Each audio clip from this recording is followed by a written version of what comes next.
Hello, friends!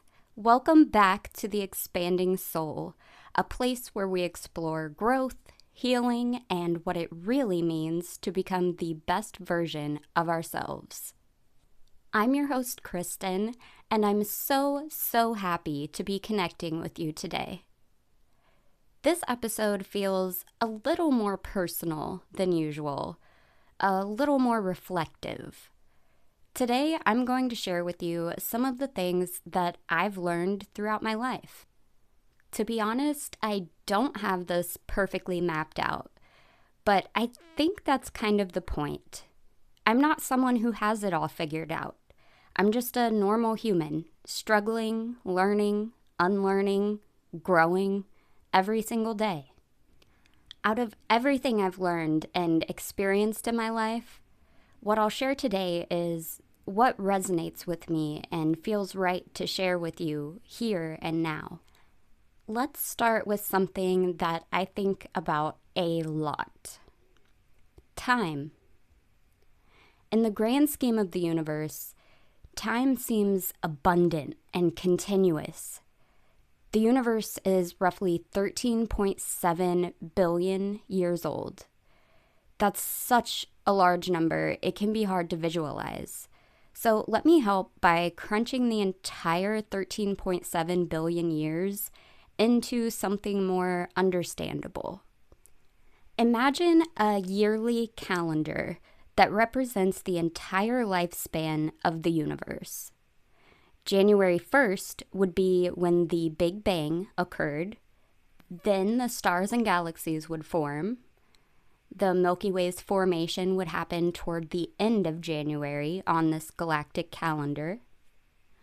Moving past the creation of sun-like stars, galaxy clusters, and solar systems, the first signs of life on Earth don't emerge until the end of September. Dinosaurs wouldn't exist until December 25th on the galactic calendar. And the first human? Well, the first human wouldn't exist until the very last day of the year, December 31st. The wheel wasn't invented until about 13 seconds before the end of the last day. And our present society wouldn't exist until 0.1 seconds before the end of the last day. So in the entire timeline of the universe, we make up 0.1 seconds out of 365 days. I hope that helps you visualize how incredibly long our universe and time have existed. But for us here, in these physical bodies, that time is limited. No matter what your religious or spiritual beliefs or non-beliefs, it's a simple fact that this physical existence will someday come to an end. Having time to live is a gift that shouldn't be wasted. But sometimes shit happens. We may get stuck, and that's okay. It's all a part of learning and growing. I think one of the hardest lessons I've had to learn is this balance between not beating myself up for lost time while also not taking the time I have now for granted. Because it's so easy to look back and think, I should have done this sooner. I wasted so much time, or I could be further along by now. But that mindset just keeps you stuck in the past and something you can't change. And it ends up making you miss things in your present reality.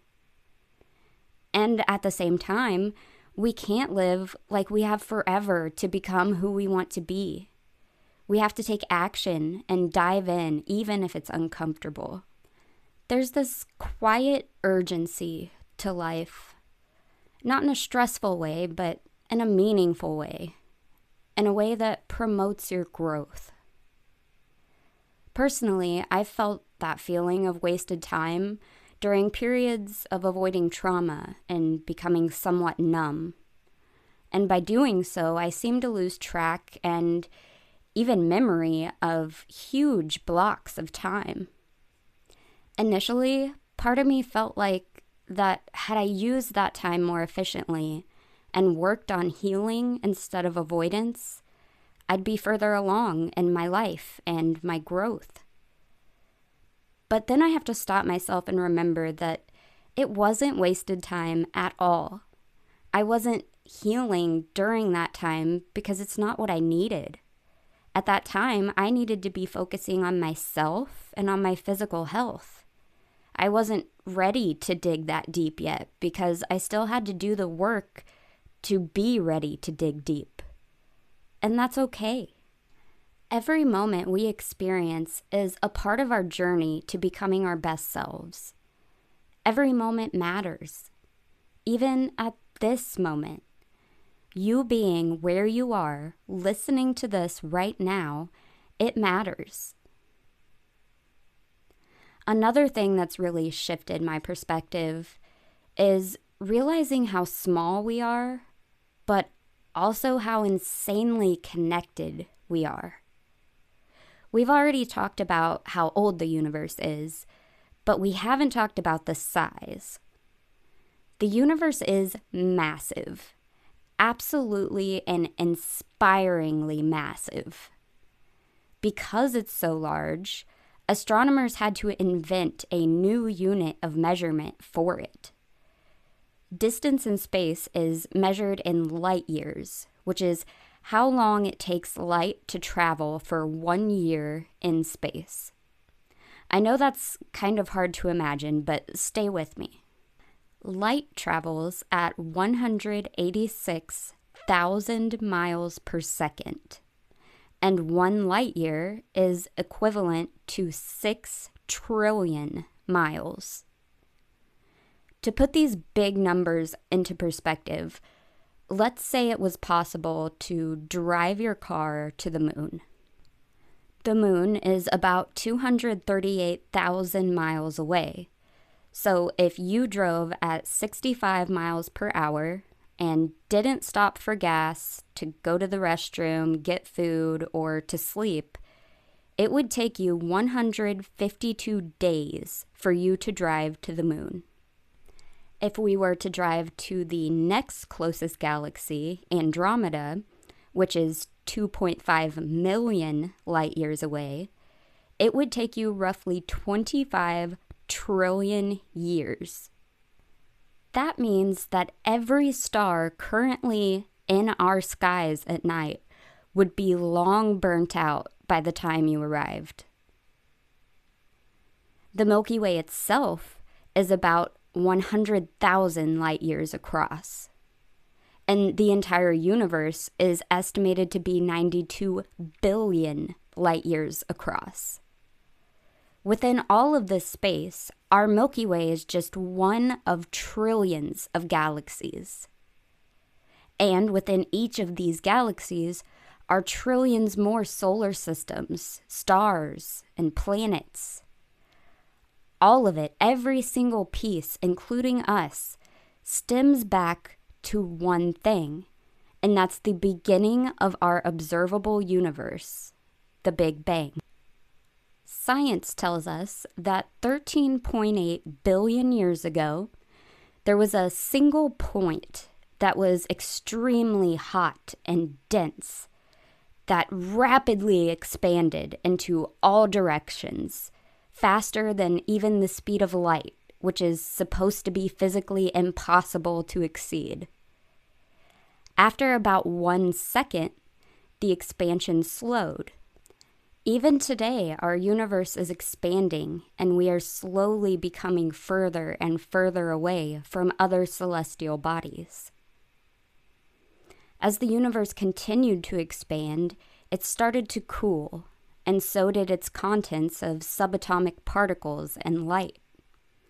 A few minutes after the Big Bang, it was cooler and less dense, allowing for the subatomic particles to form atomic nuclei. And protons and neutrons form the nuclei of hydrogen and helium, which are the basic building blocks of stars.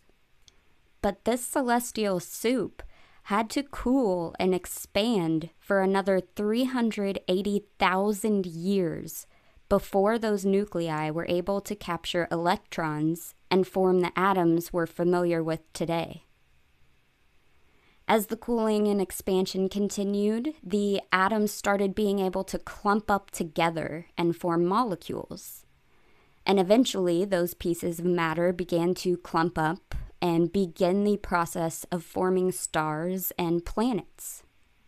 So everything, absolutely everything, can ultimately trace its existence back to those initial elements of hydrogen and helium and to the Big Bang itself. Everything in the universe, every galaxy, star, planet, moon, and everything in your life, you, your friends, your dog, your home, we're all connected to this universal fabric of creation. How beautiful is that?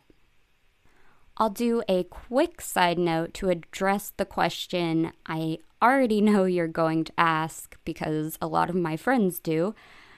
If the universe is really this big, why have we not met aliens yet? Well, there are a lot of factors to answering that, like the sheer size of the universe itself. The stars you're looking at night are actually light waves that the star gave off in the past, because even at light speed, it takes time for light to travel across the vast distances of space. Our nearest neighbor, Andromeda, for example, is 2.5 million light years away. So, with a light year being the distance light travels within a year, the piece of light that hits your eyeball when you're looking at the Andromeda galaxy would have just ended a 2.5 million year journey to get to your eye. And that's our closest neighbor. Our furthest neighbor is galaxy HD 1, which is 13.5 billion light years away. And if the light took 13.5 billion years to get to us, it was created only 300 million years after the Big Bang itself, and may house or have housed some of the oldest stars in the observable universe. My point with this is that light speed is the fastest known speed in the universe right now. So if an alien civilization sent us a message traveling at light speed, it would still take a really, really long time to get here. And what if it got here while we were still in the caves? Or before we created the technology needed to understand their message? There has to be a lot of coincidences and special timing line up for that to happen. The second factor in answering the alien question is that because we may not receive messages from alien civilizations, it doesn't mean that they aren't out there. In fact, the probability that they are not out there and we are the only intelligent life in the cosmos is almost non-existent. Have you ever heard of the Drake equation? Well, it's a mathematical equation that gives you the number of technologically advanced civilizations in the Milky Way galaxy. So not even the entire universe, just our Milky Way galaxy.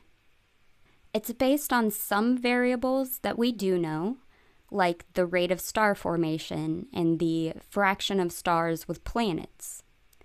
And with recent exoplanet research, we're finding that planets existing in the Goldilocks zone, where it's suitable for life to evolve, are much more common than we once expected. So researchers revisiting the Drake equation found that the only way humanity is the only advanced civilization is if the likelihood of a civilization developing on such a planet were less than 1 in 10 billion trillion.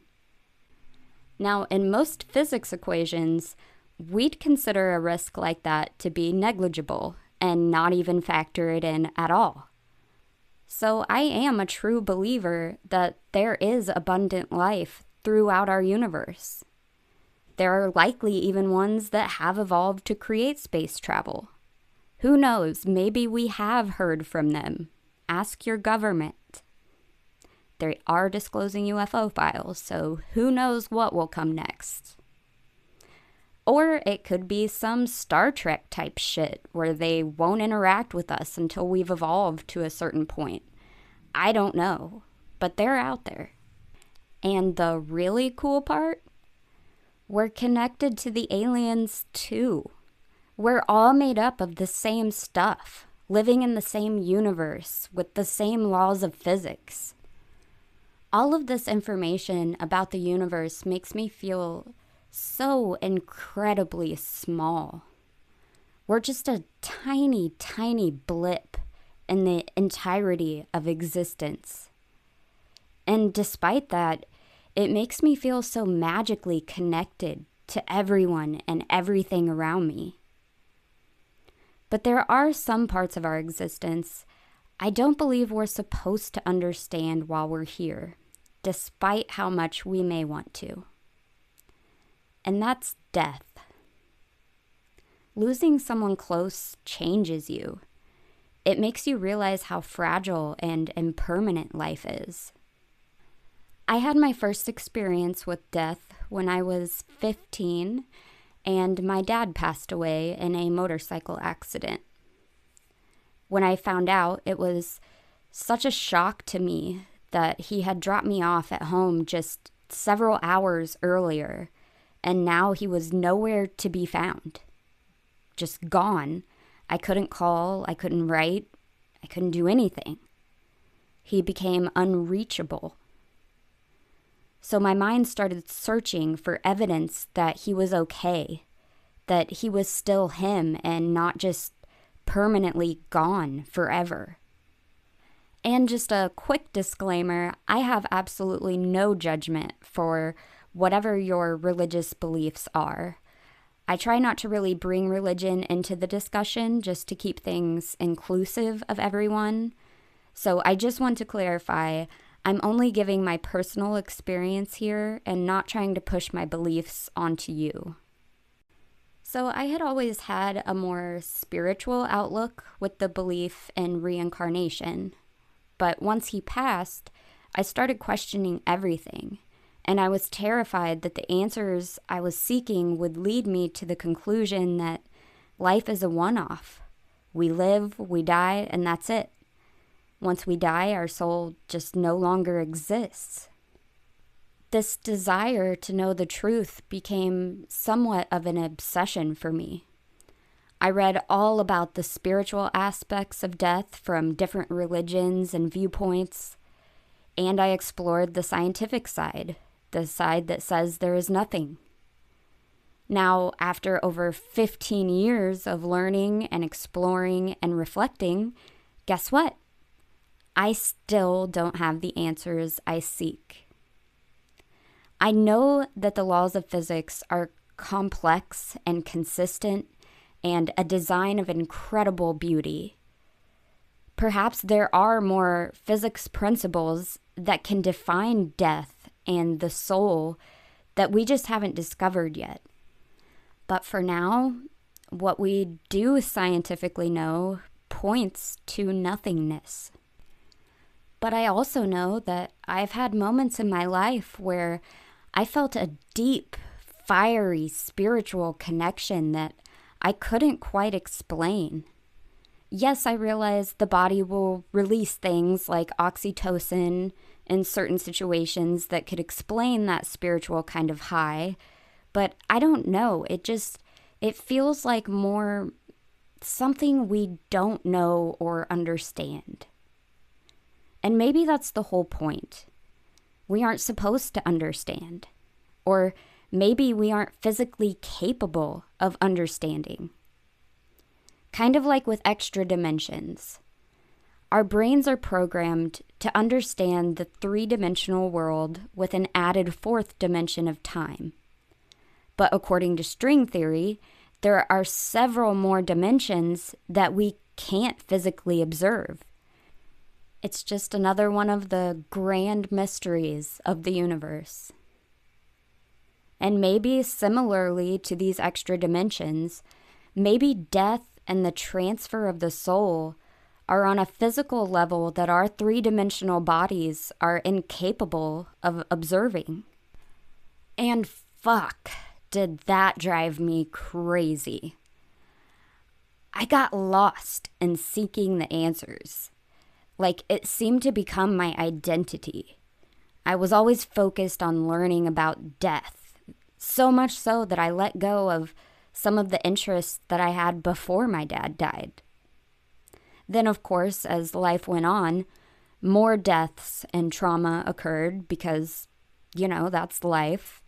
So it got harder and more complex to take the time to heal and become in tune with myself again. Grief can really seem to just knock the air out of your lungs. It's a heavy pain that stays with you everywhere you go, with every interaction you have. It's hard to carry. What I learned from this is that it's important to take time for yourself when going through stages of grief, or at least the later stages. Take your time truly grieving first and allow yourself that space. Then accept the fact that you don't know the hows and the whys. And every day spend at least 30 minutes doing something that brings you joy. It could be spending time playing with your dog, maybe playing a musical instrument or doing something creative. Anything that gives you that sense of joy and fulfillment. Whoever you're missing would want this for you too. We have to keep living, even when it feels hard. I do want to take a minute to address the grief we may experience when we lose someone who is still living. Sometimes there are people in our lives that we love deeply, but that bring a lot of negativity and toxicity into our lives. Sometimes it's hard to get those people out of our lives because of the love that we have for them. We may want to help them or even fix them. We may think, oh, but they're almost there. But at the end of the day, if someone is consistently bringing pain into your life, you have to protect yourself and either set up healthy boundaries or completely remove them. Because we're taught to hold on, to be loyal, to not give up on people. But there's a difference between supporting someone and losing yourself trying to keep them in your life. Some people are not meant to grow with you, and that's okay. You're allowed to choose peace. You're allowed to choose yourself. Once you do that, it's a whole grieving process in itself, and it feels weird because the person is still alive, still reachable. It gives you a heavy sense of guilt. But I promise you, the empty spaces left by the toxic people you remove from your life will fill with people who will have a better relationship with you, one that's more healthy and reciprocated. And you truly do deserve that. You deserve to be surrounded by people who make you feel safe, feel loved, feel like you can always be yourself. It hurts when the people we love can't respect our needs, but our needs should always be our main priority. On the other side of that, though, finding your people is one of the most fulfilling aspects of life. They'll come in all shapes and sizes, all ages, all backgrounds. They won't necessarily have similar characteristics as much as they will just feel right. Like that feeling of, oh, I've finally found my people. If you haven't found your people yet, don't give up. I'm always into my healing journey, but I just now surpassed a healing level where I'm starting to attract my people.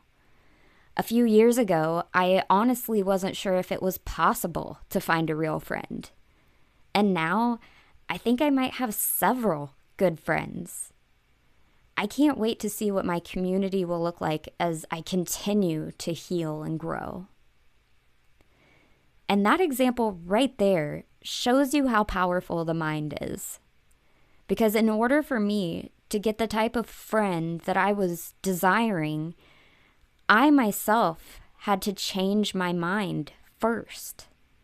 I had to heal and grow in order to allow myself to be vulnerable enough to create a real bond of friendship. Since working on my mindset, a lot of things have improved. I'm having more breakthroughs in therapy. I'm overall much happier, and I have more moments of laughter. I'm also starting to have increased confidence in my own abilities and what I can do with my business. Your mind is so much more powerful than anything you've likely been taught. The way you think, the beliefs you hold, the stories you tell yourself, they shape your reality. And that doesn't mean everything is magically easy or perfect. But it does mean that the way you see the world changes how you experience it. And I've seen this in my own life. Changing one belief can change everything. Your mind is what makes it where you have the ability to do impossible things. We limit ourselves by thinking about who we used to be. But guess what? That's not who we are anymore.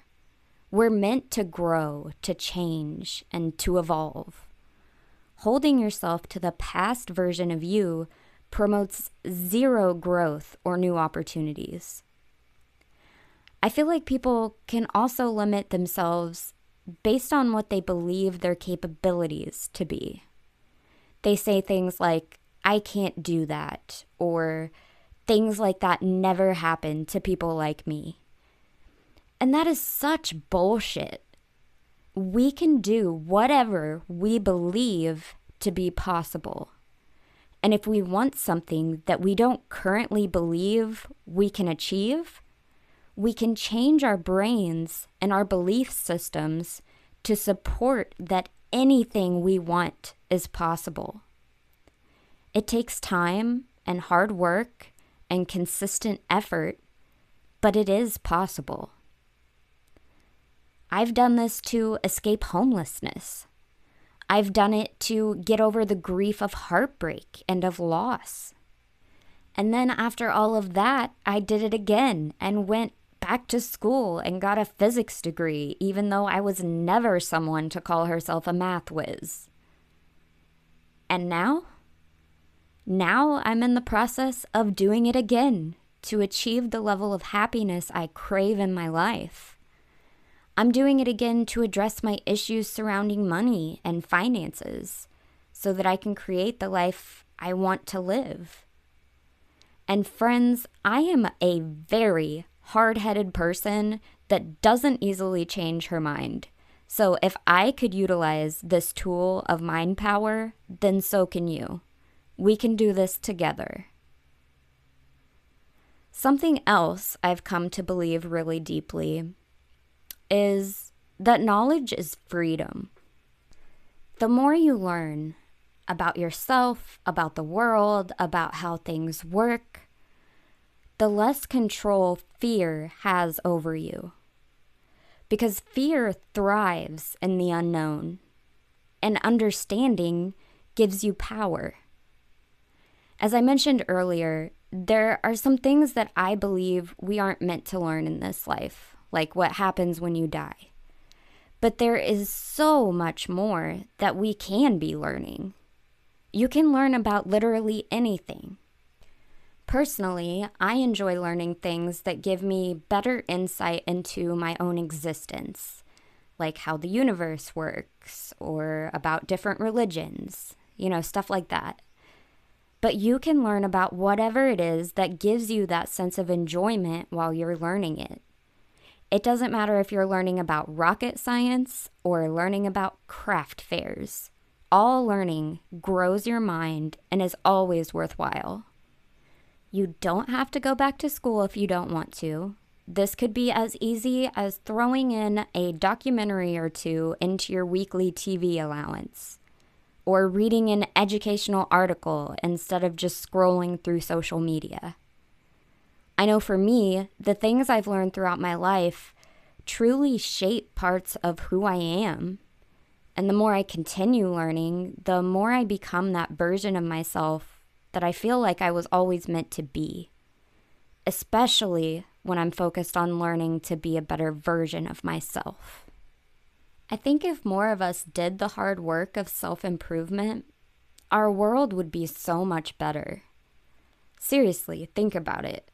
If everyone in the world were consistently learning about and practicing techniques to grow their soul, to become more intelligent, more emotionally aware human beings, our planet would look like a much different place. People would be calmer, more in tune with themselves, more conscious of how they're affecting their surroundings. We may be kinder and have better communication with each other. Maybe become more connected to nature and put care into our environment. Maybe it would even help the insane amount of greed in this world. There are enough resources in this world for everyone. There really are. But greed, systems, imbalance, those are the things that create suffering on such a large scale. It can be overwhelming to think about because it can feel like you're powerless to make a difference. But every person working on their own selves makes a difference in this world. It makes you better. It makes the lives of the people in your life better. It may even inspire them to make their own changes. Another thing that I've learned throughout my life is that climate science is real, and we do have an obligation to take better care of our planet and of all living beings on it. While yes, there have been major climate changes in the past, from ice ages to warmer periods, typically this happens from small changes in the Earth's orbit that create a change in the planet's energy systems. But it is absolutely false to say that is what's causing our current environmental reality. How do we know? Well, because ice core sample analysis shows us that the level of CO2 in our atmosphere has not exceeded 300 parts per million in the last 800,000 years. That is until 1911. Then by 1958, our atmospheric carbon dioxide level was about 350 parts per million. And today it's 420 parts per million. There is evidence of this everywhere. It's in our rising global temperatures, which raises about 2 degrees Fahrenheit every year since the late 19th century. It's in our warming oceans and shrinking glaciers and ice sheets. And as more and more melts into the ocean, it's in the sea level that's rising. We're experiencing increasingly stronger heat waves and intense rainfall events. I mean, our planet is giving us the signal for help every single day. I know I've personally been guilty of getting caught up with work and life and not utilizing my right as an American citizen. I need to be calling my reps and telling them the importance of taking the climate crisis seriously, amongst many, many other things I should be calling about. But it's never too late to start. And we should start. We have to do whatever it is in our power to create positive change. even if it is just a phone call. Every call is important because they all add up, and together they can make a difference. The climate crisis is definitely a major failure for humanity, but that's the thing about us humans. We fail. We try, we fail, we get back up, we try again. Failures are just learning experiences. And as much as humanity has gotten wrong, I still believe that people can change, that they can grow. We've all said and done things and been versions of ourselves that we're not proud of. But it's never too late to become better. It's never too late for me, and it's never too late for you. And if you can, join a community centered on growth. Absolutely utilize that. Community growth is powerful. We're all connected, all of us, even the ones we don't vibe with. We're connected in ways we can't always see or explain. The people we meet, the experiences we have, even the hard ones, I don't think they're random.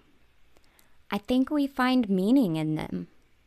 I think they shape us into who we're becoming. Even the traumas.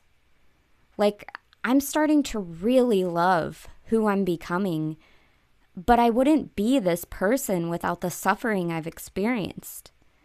I wouldn't have been able to fully feel gratitude for what I have now without understanding what it feels like to not have those things. Sometimes life hurts, but those moments when it doesn't, those are what make everything worth it. Finally, the last thing that I've learned that I'd like to share with you today is one that is so very important. You have to prioritize taking care of yourself, your mind, your body, and your soul. I know it can feel hard to make the time, but you can't operate at your full capacity in all of the other areas of your life if you're not taking care of yourself. So take a minute to reflect on your needs. Do you need to prepare healthy lunches so you're not eating out on your lunch break? Or maybe you need to fit in time for you to go to the gym or do a home workout routine. Or maybe you just need a little time out of the day to be quiet and alone and undisturbed. Once you identify what your needs are, spend some time thinking on how you can incorporate some of it into your routine. It's not selfish or putting yourself above others. You're still doing all of the things. You're just putting some of your things in there too. And you truly do deserve it. So, those are some of the things that life has taught me so far. And I'm sure there are so many more lessons coming because I'm still learning. I'm still growing, still figuring it out, just like you. And maybe that's the point. Not to have all of the answers, but to stay open and keep evolving, to keep becoming. If there are any topics that I talked about today that you're interested in or want me to do another podcast episode about, please let me know.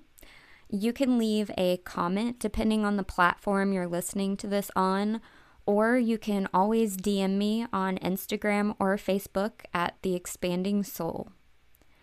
And if you resonated with this episode, it would mean the world to me if you'd like, follow, subscribe, all of the things.